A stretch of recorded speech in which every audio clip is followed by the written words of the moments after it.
Okay, magandang araw sa atin lahat mga kababayan, saan man panig kayo ng daigdig naron. Dito na naman tayo sa another episode ng ating vlogs, Badong Rattles po. Pag-uusapan natin ngayon, ito po, no, yung mga kaganapan po, malinaw na po sa atin ngayon kasi kagabi, fresh na fresh, tapos hindi natin ganong makuha kung ano yung pinag-usapan. Pero ngayon po,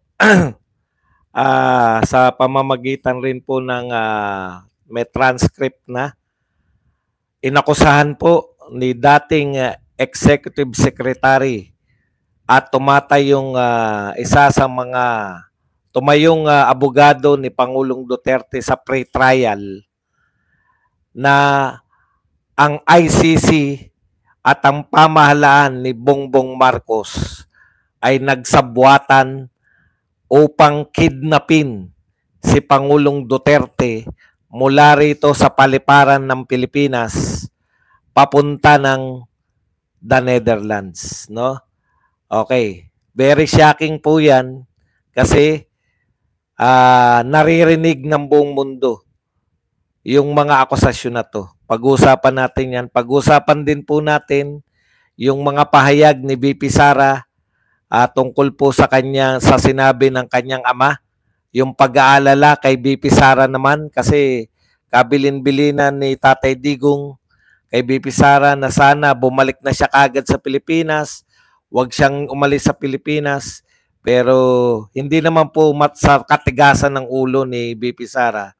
Pero kinakailangan po ng immediate, no?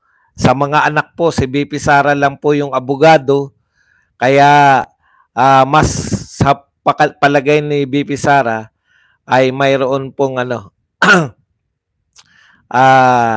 sa tingin niya mas makakatulong siya kay Pangulong Duterte doon sa Netherlands. Yan po mga pag-uusapan natin, pero bago yan, kung bago ka pa lang dito sa ating channel, mag-subscribe ka na.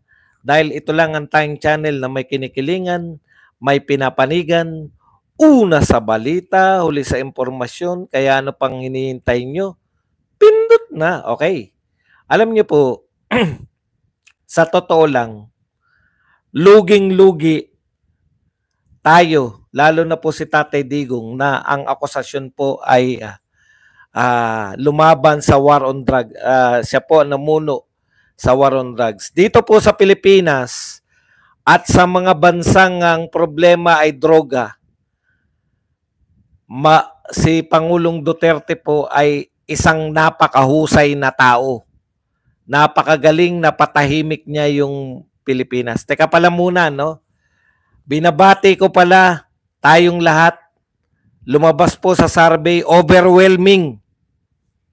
Ayaw, binabasura ng mga Pilipino ang impeachment ni VP Sara. Ito po, pa-survey nyo na to ha. Survey na po ng mga ninyo. Sa survey ninyo, tinatalo kayo ng taong bayan.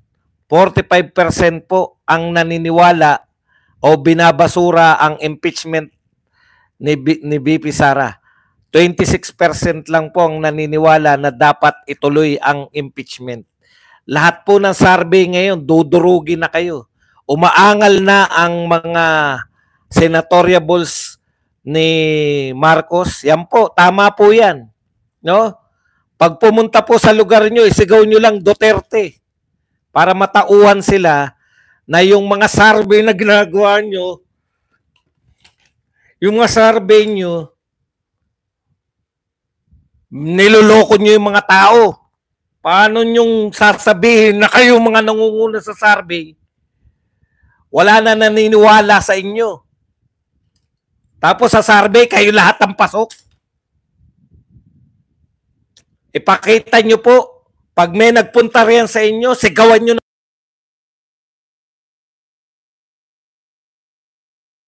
na. Dapat kalmado lang ako eh. Nanggigigil ako. Ayan, yung survey po, unti-unti na nalalantad. Wala na naniniwala dyan sa mga pasarvey nyo. Kayo pa rin nangunguna.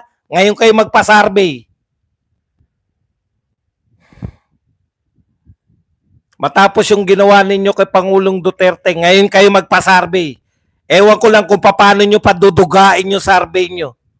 Ano yung survey nyo? Tatanungin nyo muna, maka Marcos ka ba o maka Duterte? Ganun ba kayo mag-survey? Okay, balik po tayo. Unahin na po natin to si Medaldea. Nilantad po ni Medaldea, walang takot. Pinagsabihan niya yung mga puting hurado, yung hayop na may kaso na si Kan. May kaso po yan. Mangkanor po yan. Direkta na po, inakusahan. Akala ng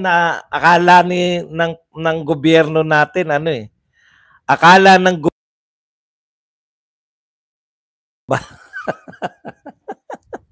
Okay nga yun. Okay nga yun para kumalma tayo ng konti. Lobat. Ayan na, okay na. Mag-1 na kayo kung okay na. Okay. Ikinuwento po ni Medaldea na inakusahan niya, Direkta po inakusahan niya ang gobyerno ni Marcos na nilabag po talaga. Wala pong, sinabi niya po, ito po ang pahayag ni Medaldea sa pagkakahuli po, pagkakadakip. Okay. Sabi ni Medaldea, my client, ito muna, sabi ni Medaldea, to us lawyers, this would be called an extrajudicial rendition. To the less legally inclined, it was a pure and simple kidnapping. Naintindihan po ng mga lawyers. Ang tawag nila extrajudicial rendition. Sa atin pong mga non-lawyers, this is simply called kidnapping. So kinidnap po si Pangulong Duterte. My client was denied all access to the legal recourse in the country of his citizenship. And this was all in nature of political score settling. Ito po ay pamumulitika para makabawi sa politika. Yung ginawa po kay Pangulong Duterte. Pero baliktad ang kinahinatnan. Ngayon po umaangal ang mga senador ni Marcos na apektado sila. Nakikiusap pa na wag daw tignan na pro-Duterte o pro-Marcos yung nagaganap kay Tatay Digong. Anong ibig nyo sabihin? I-ignore namin? Patuloy naming iboboto si Soto, si Lacson, si Binay, si Villar, Cayetano, lahat yung mga yan, si Tolentino, si Pacquiao, si Lito Lapid, si Ramon Revilla, iboboto pa rin namin. Ignore daw natin Ang sinasabi ng mga senador ni Marcos, total uto-uto naman kayo, Total kayo po ay uto-uto. Huwag nyo nang isipin na pro-Marcos at pro-Duterte ang laban ni Pangulong Duterte. Uto-uto naman kayo mga Duterte, di ba? Katulad kayo ni Inday Sara na uto ni Marcos. Katulad kayo ng mga Duterte supporters katulad ni Badong na nauto ni Marcos. Di ba uto-uto kayo? Yan po ang gustong sabihin sa atin ng mga senador ni Marcos. Kung kayo po ay uto-uto, iboto nyo sila. Pero tapos na po yan Tapos na po yung pang-uuto ninyong lahat. Hindi na kami magpapabudol. Anong gusto ninyo? Manatili ganito? Wala tayo. Wala lahat. 20 pesos na bigas. Uto-uto talaga itong mga to. Naniwala naman. Talyano Gold. Uto-uto talaga. Naniwala naman. Tingin sa atin ng mga to, utuin eto lang muna bibigay ko. Pag nanalo ko, mas triple ang tatanggapin nyo. Mga uto-uto. Yan ang gusto nyong tingin nila sa atin? Ha? Papayag pa rin kayo? na hanggang ngayon sasabihin nila na ito'y hindi usapin ng maka Duterte at maka Marcos? Utot nyo. Tapos na kami riyan. Okay. Sabi ni Medaldea, ang nangyari, hindi lang po kidnapping ni Marcos. Ang nangyari, basahin ko muna bago ko i-translate sa paliwanag ng mga Duterte supporters. Opo, sa mga nagtatanong, naroon ba ako sa rally mamaya? Pupunta po ako ron. Kahit hindi nila ako pagsalitain, naroon tayo para nakakahiya naman. Tayo nasa National Capital Region. Wala tayong pinapakitang kilos. Ibasura natin, isiro natin yung mga yan. Kasi pag hindi po sila nasiro, pag lumusot yung mga nang uuto sa inyo ngayon, na wag daw, ibahin daw yung eleksyon dito iba daw yung eleksyon, ang eleksyon daw, ang titignan daw po natin yung mga kwalifikasyon nila, hindi raw po yung kung supporter ba sila ni Marcos. Ha? Talaga? Utuin nyo kami. Okay, dagdag pa ni Medaldea. Bilib na bilib ako rito, kaya pala executive secretary to ni Pangulong Duterte. Ito po ang executive secretary na totoong ang trabaho niya ay totoong executive secretary. Hindi pumuporma. Hindi po natin gano'n naririnig. Ito si Medaldea kasi ang trabaho niya as executive secretary ay trabaho na talagang totoong trabaho. Pero ngayong naririnig natin kung gaano kagaling tong mama na to, an incumbent president who wished to neutralize and choke the legacy of my client and his daughter. Ayan. Ito raw ay sabwatan sa pagitan.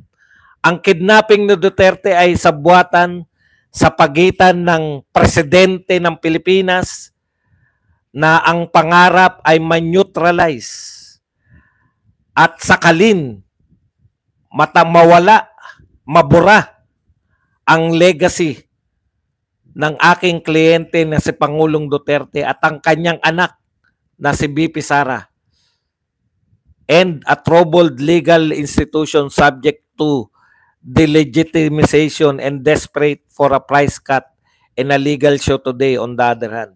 At ulitin ko, sabwatan ng gobyerno ni Marcos at ng isang troubled legal institution, naghihingalong legal institution, ICC, subject sa delegitimization, na wala na pong naniniwala. Lahat po ng mga malalaking bansa, tulad ng US, Russia, China, at iba pa, ay hindi na po Israel. Hindi po naniniwala dito sa ICC. Panay mga Europeans na lang naniniwala. Desperado. Ang ICC ay desperado. Kasi wala naman silang na demandang war crimes. Wala naman totoong leader. Hindi nila mahuli si Putin, hindi nila mahuli si Netanyahu, no? Kaya po, kinakailangan nila na may pakita na may silbi pa sila. Naghihingalong institusyon ng ICC, nakipagsabuatan sa gobyerno ng Pilipinas para dakpin, hindi po dakipin, para kidnapin. Direkta po to na inaakusa. Sabi, for a price cut, para po makakuha na naman ng pondo ang ICC sa kanilang legal show. Pinaparada po si Pangulong Duterte na napakalaking price premyo, no? Napakalaking huli. Kumbaga nangisda sila, malaking huli to. Parehong merong gain na gusto. Yung isa, ma-eliminate yung mga Duterte. Yung isa naman, yung kanilang naghihingalong reputasyon, yung kanilang reputasyon na wala nang naniniwala, no? Yung kanilang reputasyon na natanggalan na sila ng pagpopondo, yung kanilang na-freeze yung mga asset. Kinakailangan nila na maipakita na meron silang silbi. At yan po. Kaya wag po kayong umasa na si Pangulong Duterte ay magkakaroon na patas. Alam na ni Pangulong Duterte yan. Sakripisyo niya na po to. Pero hindi po siya, hindi po mahal na Pangulo, yung sakripisyo nyo ay hindi po mawawalan lang ng silbi. Isasama ni Pangulong Duterte ang ICC. Ibabagsak niya muna yung samahan ng ICC. Pero yung mo, akasahan kayo sa harap ng pagmumukha ninyo. Inakusahan kayo na kayo ay mga kidnapper. Patunay daw, sabi ni Mijaldea, ang UAE, United Arab Emirates, ay hindi po kasapi ng ICC. Pero bakit nagtagal? Kung wala raw sa buwatan yung gobyerno ng Pilipinas at ICC, paano nangyari na hindi nakababa man lang sa Dubai o dito sa UAE si Pangulong Duterte? Ito po, nilantad kayong lahat ni Pangulong Duterte, ng team ni Pangulong Duterte sa daigdig. Anong uri kayo ng tao? Lahat po ng mga korte, nilantad pa ni Mijaldea, 1 oras. Ilang araw na si Pangulong Duterte doon, 1 oras bago yung pre-trial. Tsaka lang sa kanila pinakita si Pangulong Duterte. Paano magkakaroon ng fair trial ni hindi nabasa, ni hindi nakita ni Pangulong Duterte? Si Mijaldea na abogado, kabibigay lang nung hard copy ng demanda kay Pangulong Duterte. Yan po ay binabalita ng buong mundo. Kaya yung sakripisyo ni Tatay Digong, hindi lang po para sa Pilipinas. Nilalantad niya yung ICC sa buong mundo. Nilalantad na si BBM sa buong mundo. Hindi pa nagtatrial yan.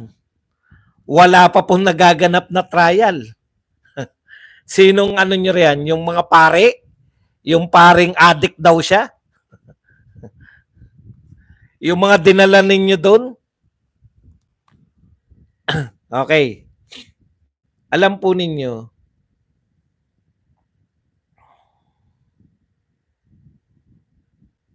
I have not been able to present him with hard copy of arrest warrant because we were not supplied with such.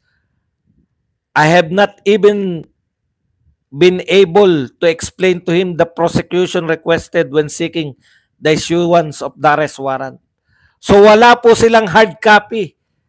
Kayo po ang nagpapatupad ng batas, International Criminal Court. Ngayon lang ako nakakita, sabi ko nga sa inyo, buong mundo yata binabasahan ng Miranda rights.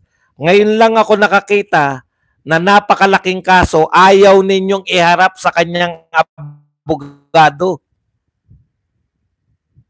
Ayaw ninyong iharap sa abogado niya.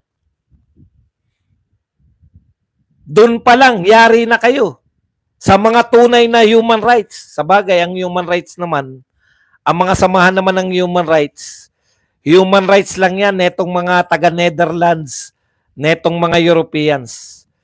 Alam nyo po, hindi nyo po kilala yung mga taga-Netherlands. Hindi nyo po kilala yung mga Europeans. Kung kayo, nababaitan po kayo sa kanila, no? Kidnapping, dapat shocking yan, di ba? Kidnapping. Dapat masyak na yung mga Europeans, masyak na yung mga taga-Netherlands, hindi po sila masyak.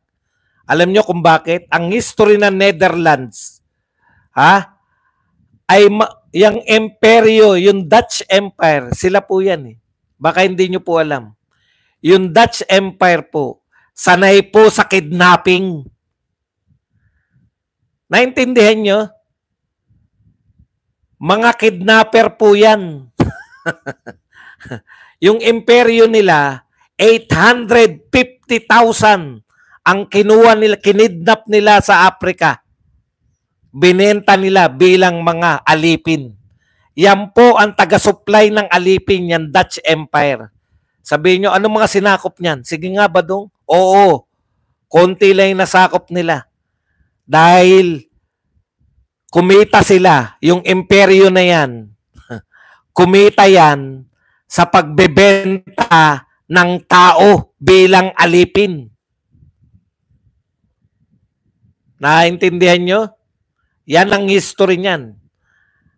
Anong karapatan ninyo na litisin si Pangulong Duterte sa droga samantalang legal sa inyo ang droga? Ni-research ko po. Bawal. Eto nakakatawa dyan, no?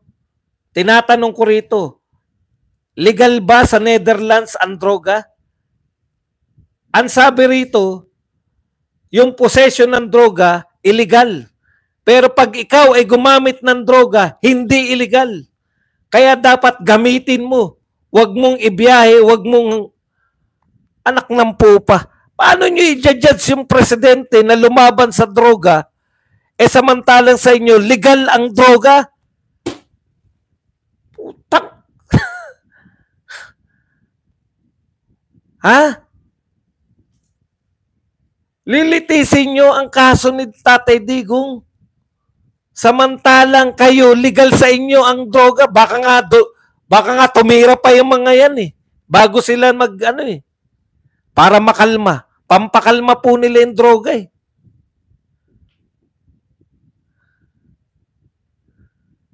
Alam nyo po, sa mga taong drogista, hindi po nila nakikita na mali ang pagdadrugs. Narinig nga ako nagsabi. Nakalimutan ko na lang kunwari kung sino yung nagsabi. Pero may narinig nga ako, ang droga, pagte-take ng drugs, hindi din sila addict. Hindi sila addict. Kaya sila nagte-take ng droga kasi meron silang, naghabol sila ng oras. Wala pong makikita. Ang mga drogista, walang mali sa droga. Kung nilabanan mo yung droga at ang mga drogista yung mga magpapasya kung mali ka o hindi, pang-extend lang ng oras yan. Sa kanila, hindi po, pampakalma yan. Normalidad yan. Ito sinabi, although possession of both hard and soft drugs is illegal in Netherlands, it is not against the law to take drugs. Paano kayong magpapasya, kung kayo mismo hindi against the law ang pagtitake ng drugs?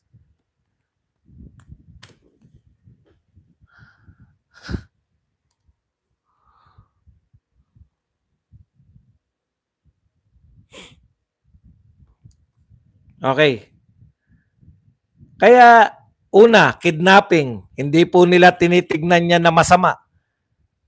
850,000 po sa records. 850,000 yung Netherlands, yung Dutch Empire nila nung araw, ang kinidnap nilang mga Aprikano at binenta bilang mga alipin. Tapos sasabihin nyo, kinidnap? Masasyak sila? Hindi sila masasyak. Parang tayo yan eh. Masasyak ba tayo na, bakit kayo kumakain? Bakit pulutan nyo aso? Pero mga Europeans, pulutan nyo aso? Cultural po yan. Kaya dehado tayo. Culture nila, hindi nga culture eh. Yung kanilang law. Kinakailangan mo raw, pag na-aksidente ka, sasabihin mo, nakatake po ako ng droga. Bakit? para mag-a-adjust ang doktor. Ina-adjustan yung mga adik. Baka mali may panturok sa'yo, kakontra doon sa drogang tinik mo. Alam nyo ba yun? Ang requirement lang ng mga drogista, hindi nga sila tinatawag na drogista. Kung legal po sa Netherlands ang pagdadrugs, hindi kayo tatawagin na illegal. Kaya okay lang ang ano lang, pag na-aksidente ka, dapat i-declare mo na nag-take po ako ng cocaine. Kasi baka maturukan ka ng kakontra ng cocaine, madedo ka, mademanda yung doktor.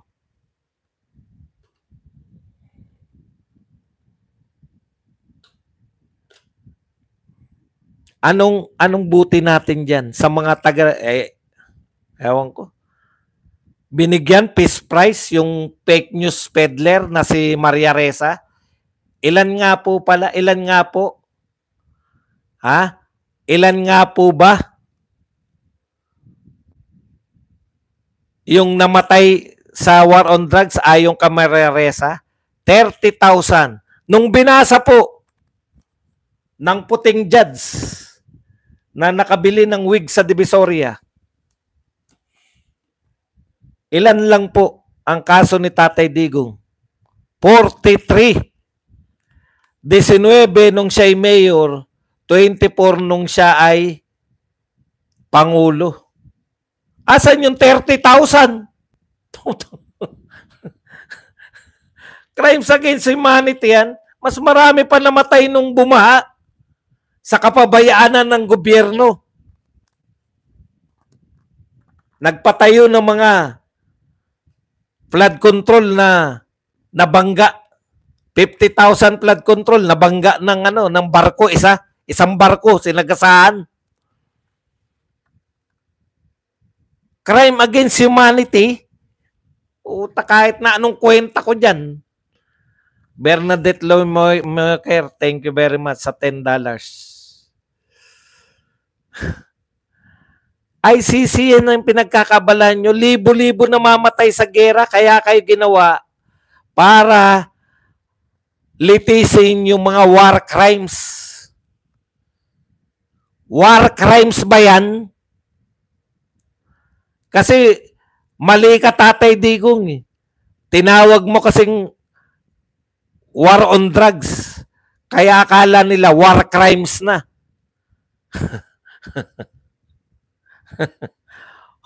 Legal yung droga. Yung droga legal . Bakit didigmain ni Digong yung droga? Illegal sa amin yun. Legal sa inyo, illegal sa amin. Florenda Penwick, dapat yan ipa-drug test nyo yung mga ICC judge yan. Nakita nyo ba mga itsura? Puta, baka pampakalma ng mga yan, droga na eh. Florenda Penwick, thank you very much sa 500 pesos na pangkape.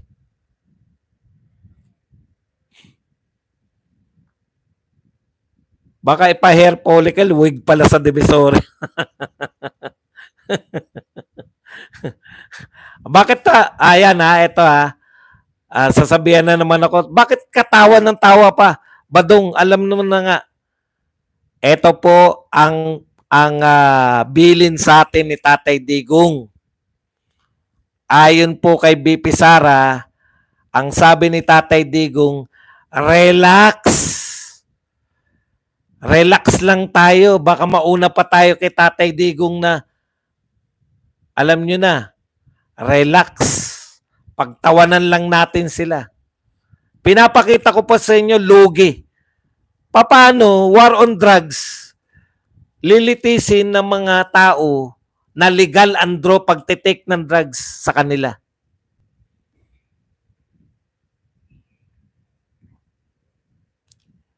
It's unfair.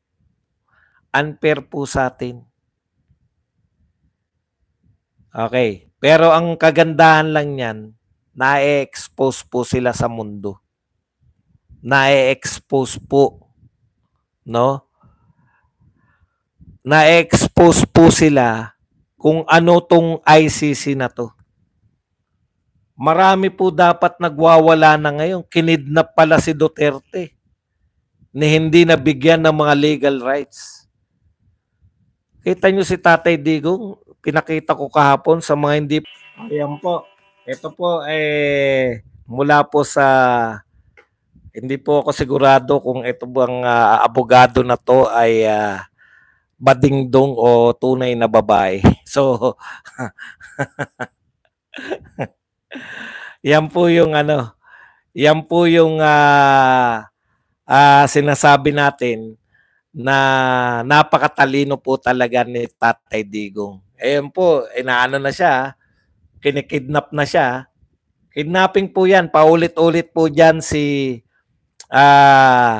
BP Sara at ngayon po si Mijaldea.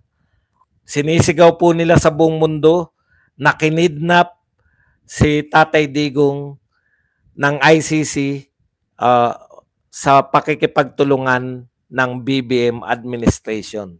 Okay. Sa madaling sabi, ngayon po, binibilinan po tayo ni Tatay Digong para po sa katahimikan natin lahat kasi nag-report si BP Sara kay Tatay Digong. Sa ngayon po, sinabi po ni Tatay Digong sa ating lahat na relax lang tayo, lahat ito ay may katapusan din. The day of reckoning will come, no? So mag-relax po tayo. Huwag po tayong magpadala, baka magbagsakan na lang po tayo. Alam ko po marami sa mga viewers, no? Marami po sa mga viewers na ano na ngayon na masyado na tayong stress na stress. Tignan natin, panoorin po natin yung mga yung mga mismong involved. Relax lang sila kasi talagang ganyan eh. Alam nila yan eh. Alam na ni Tatay Digong yan. Ang isipin nyo po, balang araw, no? Si Tatay Digong, talagang ano na to. Nasa history na si Tatay Digong na first Asian na dinala sa ICC.